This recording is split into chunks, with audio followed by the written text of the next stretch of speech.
2021년도의 마지막 날인 오늘 12월 31일입니다. 마지막 한 해를 보내면서 오늘의 주제, 마지막 때 마지막 11번째 시간 게임 체인저입니다. 게임 체인저, 좀 뭔가 어떤 의미일까 궁금해집니다, 장로님. 예. 오늘 하루만 지나면 이제 새로운 2022년이 오는데, 제가 새해가 오면서 그 다음에는 우리가 어떤 계획들을 세우잖아요. 그래서 우리는 사실 2년 동안 코로나라고 하는 굉장히 어두운 시간을 사실은 지내왔고, 그리고 또 이 코로나가 내년도 이어지는 가운데 정말 우리가 생각지 못한 방향으로 지금 세상이 가는 걸 보면서 지금 멸망의 길로 우리가 예언을 연구해보면 가고 있잖아요. 그죠? 이 물줄기를 돌려야 되는데, 사실 온 세상이 그리스도를 향하여 영원한 나라를 이제 세우시는 예수님. 그 땅에는 공의가 넘치고 정의가 살아있고 정말 모든 사람들이 힘과 능력을 얻을 수 있는 그 나라로 모든 사람들의 시선을 바꾸기 위한 이 체인저, 물줄기를 바꾸는 사람들이 필요한데, 저는 2022년 한 해가 하나님의 나라를 간절히 사모하는 백성들이 바로 이런 생각을 가지고 살아야 되지 않겠는가 라는 생각을 하면서 게임 체인저라고 말을 붙여 보았습니다. 네, 우리는 그동안 1990년대 이후로 마지막 때 마지막이라는 주제를 통해서 많은 연구를 했습니다. 우리가 다니엘서 11장 40절부터 12장 1절까지, 또한 계시록 17장부터 19장까지 이 성경절을 중심으로 공부를 했고요. 그것을 보면서 우리가 정말 마지막 때 다 왔구나, 그러면서 또한 우리의 삶을 되돌아보고 성경을 정말 깊이 연구해야겠다는 그런 마음이 들었습니다. 예. 집사님도 그런 것처럼 저도 연구를 하면서 사실 하나하나 우리가 41절, 42절, 43절 이렇게 따져보면 여기에 들어있는 말씀들이 오늘 우리 시대에 일어나는 변화를, 다니엘서는 사실 2600년 전에 기록됐잖아요. 그죠? 계시록은 2000년 전에. 근데 이 변화의 핵심을 하나님이 탁탁 말씀하고 있는 걸 집사님도 느끼시겠지만 저는 연구하면서 정말 많은 희열과 감동을 느끼게 됩니다. 그걸 다시 한번 우리가 정리를 해보죠. 우리가 다니엘 11장 40절 이후에 이 도표를 그한 거는 11장 40절이 북방왕이 자기를 찌른 남방왕을 복수하는 장면이다. 그래서 우리는 남방왕이 무신론이고, 무신론의 찔림을 받은 교황권이 자기를 찌른 무신론을 복수하는. 예, 우리가 공산주의의 몰락이라고 그렇죠. 배웠습니다. 1900 몇 년? 90년대쯤. 예, 1990년대. 그래서 1990년대부터 지금 우리 시대까지 약 30년의 변화를 설명하고 있는 내용이 다니엘 11장 41절부터다. 우리가 이렇게 공부를 한 거죠. 그렇죠? 예. 그러면 우리가 여기서 41절에 영화로운 땅으로 들어가는데, 영화로운 땅을 어떻게 우리가 이해할 수 있을까요? 예, 하나님의 진리를 가지고 있는 백성들이 살고 있는 땅이다. 예. 자, 그런데 그걸 오늘날로 하면 하나님이 온 땅에 교회를 세우셨어요. 그래서 하나님의 참된 진리를 가진 교회로, 프로테스탄트. 미국이라는 나라가 프로테스탄트 국가잖아요. 그렇죠. 그 정신으로 시작한 나라죠. 그러니까 미국이 교황권과 연합했다는 것 자체가 프로테스탄트를 지향하는 미국이 타락했다는 것을 보여주는 겁니다. 그래서 41절은 교회의 타락을 설명해 주는 것이고, 42절에 열국의 손을 뻗친다. 그건 어떤 의미로 우리가 이해를 할 수 있겠습니까? 열국의 모든 정치 세력들이 그와 함께한다. 그렇죠. 그러니까 지금 우리가 코로나를 보면 미국이 mRNA 백신을 만들고 교황권은 온 세상을 향하여 백신을 맞으라고 얘기를 하니까 모든 나라들이 국민들로 하여금 이걸 맞도록, 심지어 뭐냐면 강제로라도 맞도록 하는 걸 보면 열국이 이 노선을 따라가고 있는 것을 보여주고 있고, 그리고 43절에 리비아와 구스가 종이 된다는 의미는, 집사님이 아는 것처럼 리비아와 구스의 의미를 어떻게 우리가 적용할 수가 있었습니까? 몇 가지가 있겠지만 저는 일단은 이 리비아와 구스가 땅끝에 있는 그런 나라이기 때문에 땅끝까지 손이 미치지 않는 경우가 없다. 예, 저는 이렇게 예. 배웠거든요. 교환권의 영향력이 예. 뭐 큰 자나 작은 자나 부자나 뭐 자유자나 종이나 다 따라간다. 그래서 오늘날 온 열국이 이 노선을 따라가는 것. 그래서 특별히 우리가 코로나를 보면 모든 백성들이 국가가 예를 들어서 백신을 맞으라 하니까 온 사람들이 가서 백신을 맞는 이런 모습, 이런 것들이 코로나가 보여주는 총체적 모습이 다니엘 11장 41절부터 43절의 변화를 잘 보여주고 있더라고 얘기할 수가 있습니다. 그리고 우리가 계시록 17, 18장도 보여주는 그림을 우리가 살폈잖아요. 예. 그죠? 엄녀가 있고 엄녀를 따르는 여러 가정한 것들이 있고, 이 엄녀는 땅을 다스리는 큰 성이라고 얘기하고 있고, 18장에 보면 이 큰 성 바벨론이 무너지면서 이 바벨론과 함께하는 왕들, 그리고 부를 가진 상고들.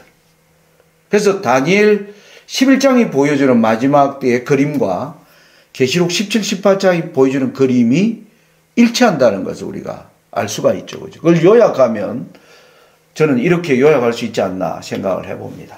예. 첫 번째는 미국과 교환권의 길을 따라가는 개신교, 그리고 미국이 주도하는 신자유주의 노선을 따르는 정치 세력이 있고요. 다음으로는 만민이 부와 권력을 가진 자들에게 예속되는 모습을 볼 수 있습니다. 그 다음에 마지막으로 백신의 강제 접종을 따르는 다수와 침묵하는 종교계입니다. 예. 이 일들을 보면서 오늘 우리가 이제 다룰 텐데, 저는 이걸 다루기 전에 우리 엘렌 G 화이트의 오늘날 이 시대에 일어나는 변화에 대하여 우리가 어떤 생각을 가져야 되는가. 선지자왕 536페이지에서 537페이지의 내용을 한번 좀 읽고 진행했으면 합니다. 집사님 한번 읽어봐 주시겠습니까? 열국의 역사는 오늘날 우리에게 말하고 있다. 하나님께서는 당신의 크신 계획 속에 모든 국가와 모든 개인의 자리를 배정하셨다. 오늘날 사람들과 나라들이 그릇 행하심 없으신 하나님의 수중에 있는 추로 시험을 받고 있다. 모든 사람은 자신들의 선택으로 저희 운명을 결정하고 있으며 하나님께서는 당신의 목적을 성취하시고자 모든 사람을 지배하고 계신다. 현대는 모든 산 사람들에게 압도적인 흥미를 주는 시대이다. 책임 있는 지위와 편력의 자리를 차지하고 있는 통치자들과 정치가들은 각 계급의 사람들에 대해 관심을 갖고 있으며 우리 주위에서 일어나고 있는 사건들을 신중히 지켜보고 있다. 그들은 국제관계를 주시하고 있다.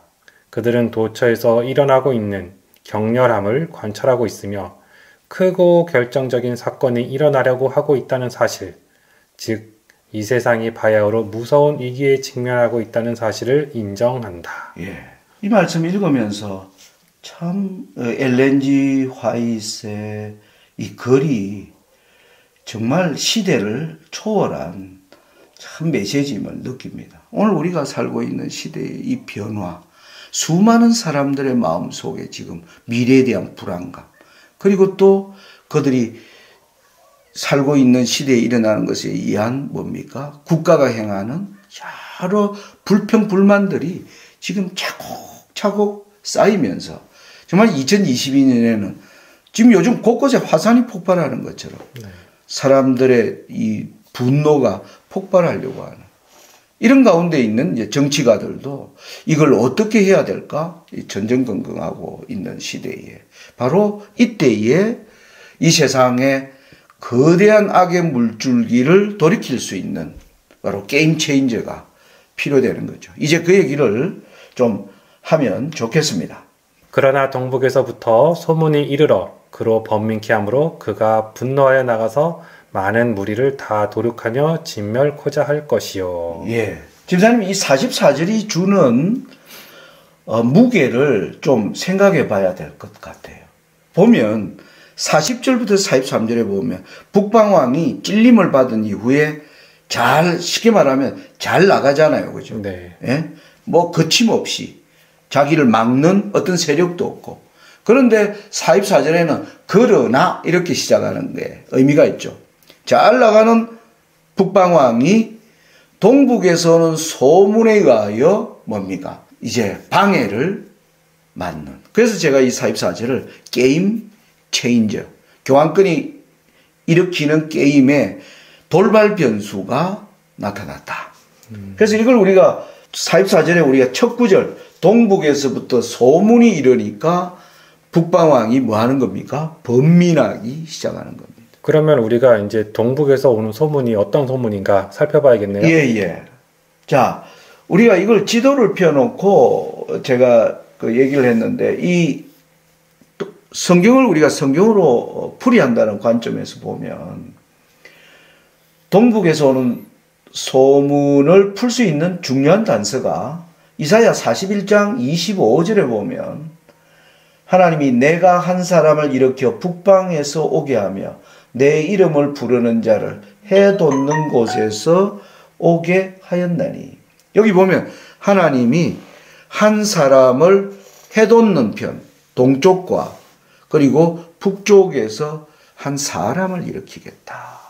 집사님 이 사람이 누군지 아세요? 네, 저는 알고 있습니다. 고레스 대왕이라고 들어서 알고 있습니다. 예. 이사야 44장 28절에 보면 하나님이 이 사람이 고레스라는 걸 밝히고 있죠. 한번 읽어봐 주십시오. 네. 고레스에 대하여는 이르기를 내 목자라 그가 나의 모든 기쁨을 성취하리라 하며 예루살렘에 대하여는 이르기를 중건되리라 하며 성전에 대하여는 내 기초가 놓여지리라 하는 자니라. 예. 여기 보면 고레스를 하나님이 나의 목자라. 세상이 지금 어두운 가운데 있는데 사실 이 이사야서가 주어질 때만 하더라도 세상이 강대국의 세력에 점점 뭐 하는 겁니까? 다 망하여 들어갈 때에 하나님이 고레스를 통하여 억압당하는 사람들에게 뭐 하는 겁니까? 자유와 희망의 메시지를 전해주는 한 사람을 일으키겠다. 그를 고레스라고 한 겁니다. 이걸 우리가 지도를 펴서 이제 좀 지리적으로 설명을 하면 여기 보면 빨간 동그라미가 이스라엘이고요. 그 다음에 사각이 바벨론이에요.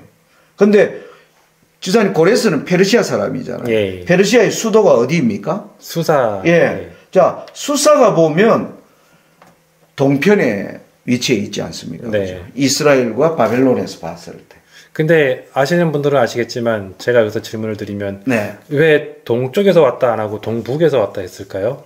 그러니까 이 사람이 북쪽으로 올라가게 되죠. 이제 네. 올라가는 이유는 뭐냐 하면은 사실 이 사이에 있는 직선거리로 이스라엘과 바벨론, 페르시아로 이어지는 이 직선거리에는 아라비아 사막이 수천 킬로에 해당하는 아라비아 사막의 길을 막고 있어요. 그래서 군사들이 이리로는 뭐예요? 갈 수가 없다. 예, 지내올 수가 없습니다. 그래서 언제나 동편에서 온 나라들이 이스라엘을 치려면 사막이 없는 지역을 통과해야 되기 때문에. 그래서 이 고레스도 사실은 북쪽으로 하란이라는 곳에 진을 칩니다. 그래서 북쪽으로 올라가서 그것에서 유브라데 강물을 말리면서 바벨론을 무너뜨리죠.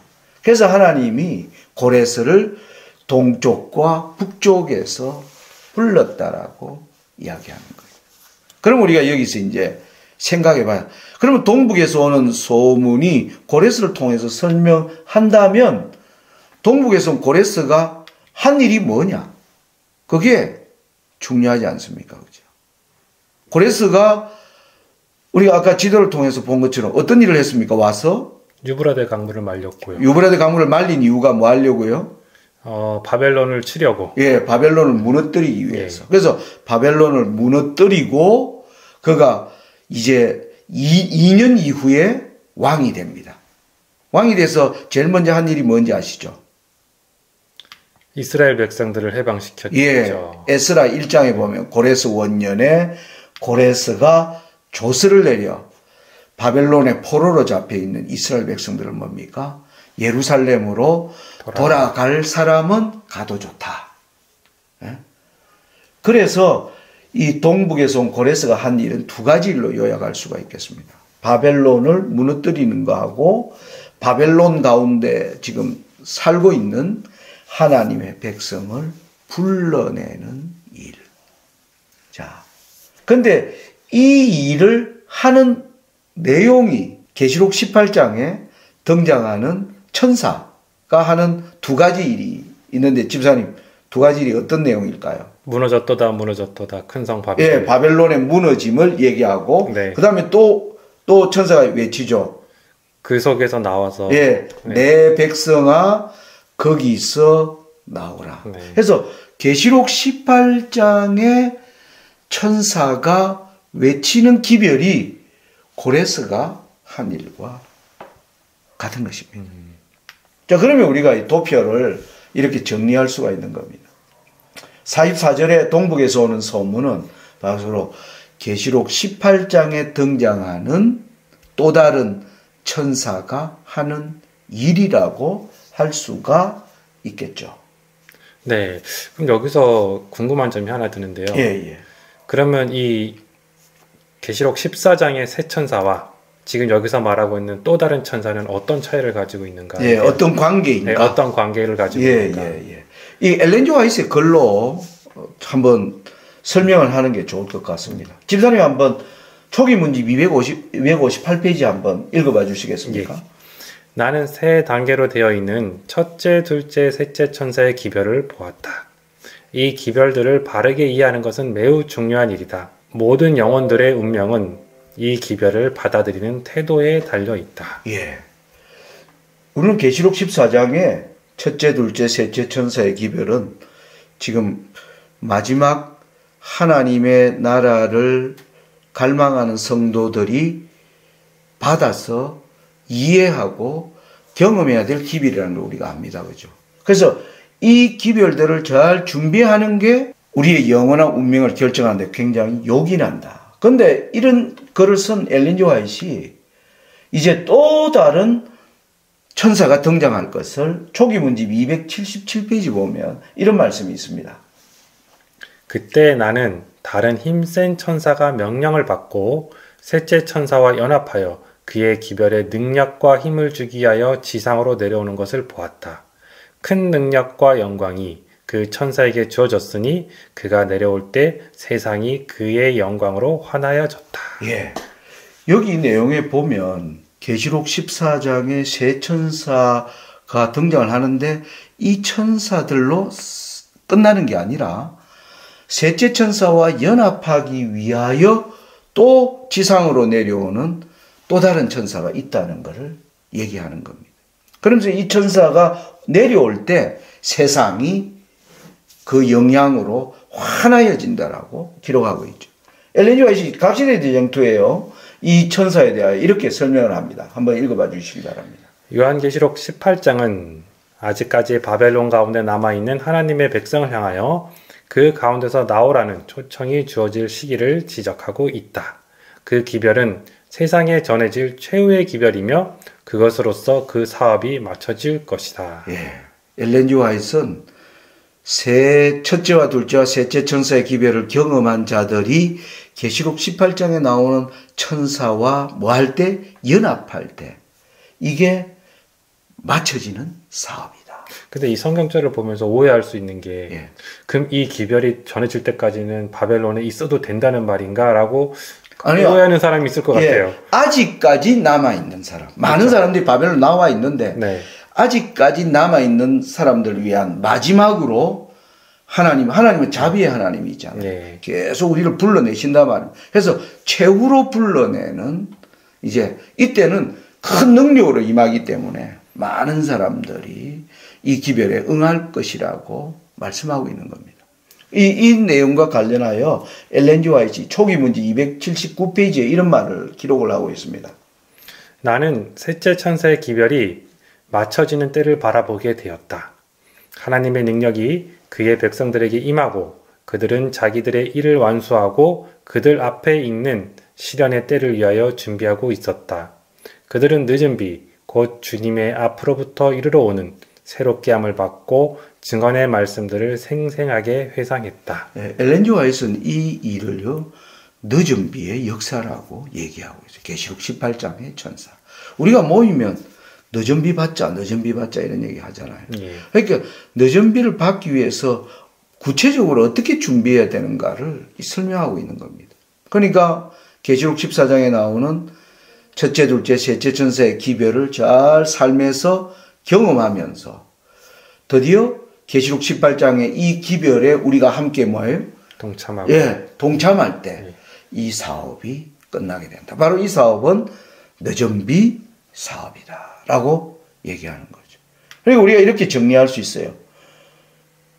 다니엘 11장 44절에 동북에서 오는 소문은 계시록 18장의 다른 천사의 기별이고, 예, 이 다른 천사의 기별을 엘렌 지 화이트 정언으로 우리가 살펴보니까 뭐라고 할 수 있습니까? 늦은 비로 인한 셋째 천사의 큰 외침이다. 네.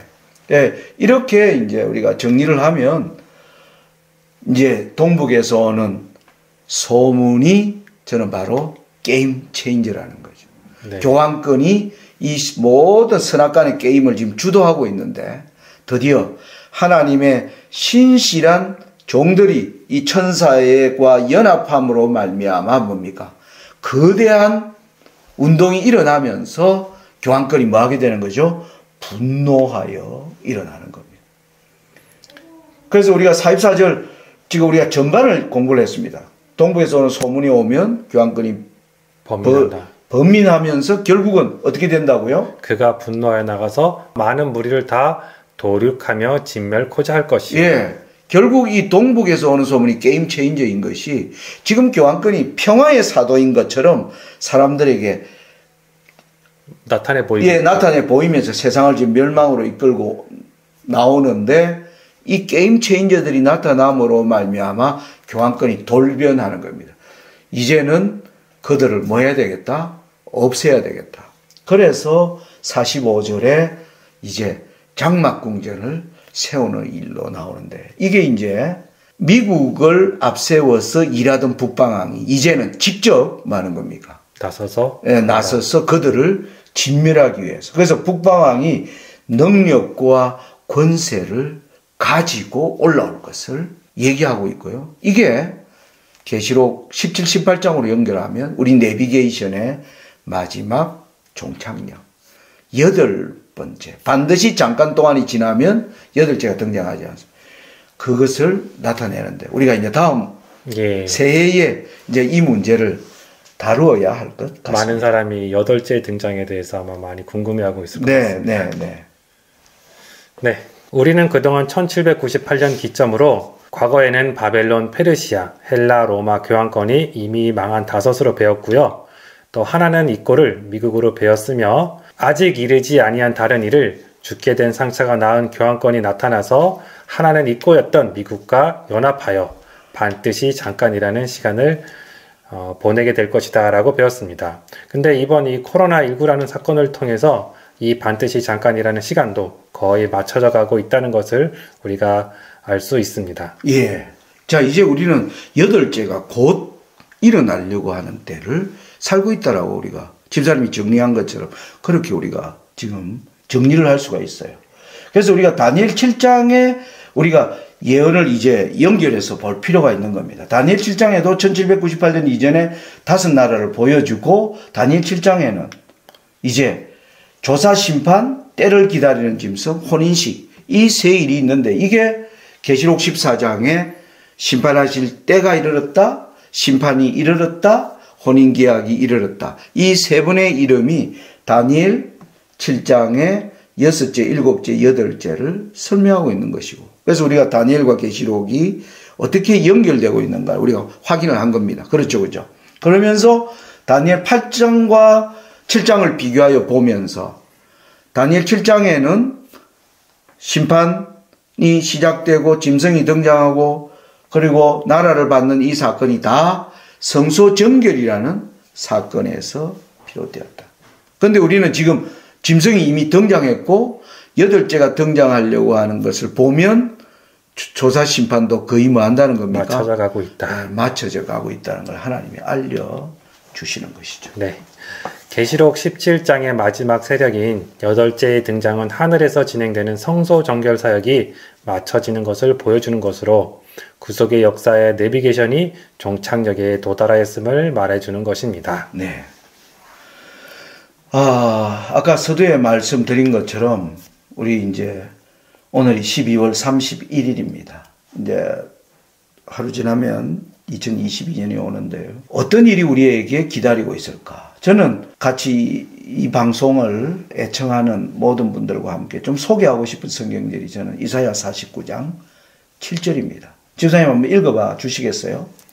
이스라엘의 구속자, 이스라엘의 거룩한 이이신 여호와께서 사람들에게 멸시를 당하는 자, 백성에게 미움을 받는 자, 관원들에게 종이 된 자에게 이같이 이르시되 왕들이 보고 일어서며 고관들이 경배하리니 이는 이스라엘의 거룩하시니 신실하신 여호와 그가 너를 택하였음이니라. 예, 하나님의 참된 나라를 간절히 소망하는 백성들이 그 나라를 얻기 위하여 우리가 맞아야 할 잔이 있죠. 그죠? 그래서 저는 이 이사야 49장 7절에 정말 사람에게 멸시를 당하고 백성에게 미움을 받고 관원들에게 종이 된 것처럼 잡혀가고 이런 일들이 우리에게 닥쳐오겠지만은 결국에는 왕들과 고관들이 이 하나님의 백성을 새롭게 보게 될 것이다. 성경은 고관들이 그들을 경배하게 될 것이다. 이제 이 11번째 에피소드를 이제 마쳐야 될 것 같습니다. 사실 저는 오늘 이 마지막 방송을 하면서 이 제목을 게임 체인저로 한 이유가 동북에서 오는 소문을 일으키는 자로 저와 여러분 우리 모두가 그 자에 속해야 된다는 사실. 그래서 이 사람들이 세상의 이 멸망의 물줄기를 바꾼다는 것. 그래서 그러한 바람이 또 그러한 의식을 가지고 우리가 살면서 하늘의 은혜를 갈망하는 그러한 일들이 우리 삶 가운데 있어야 될 것으로 생각이 됩니다. 집사님도 2022년에 우리 변함없이 또 더 열심히 에피소드를 진행했으면 하는 바람입니다. 아무튼 네. 새해 복 많이 받으십시오. 네, 감사합니다. 네. 장로님도 새해 복 많이 받으시고요. 이 채널을 구독해 주시는 구독자분들도 새해 복 많이 받으시고 돌아오는 해에는 다 같이 성경 공부 많이 하고 진리를 바르게 이해할 수 있는 그런 한 해가 되기를 바랍니다. 예, 감사합니다. 네, 감사합니다. 네.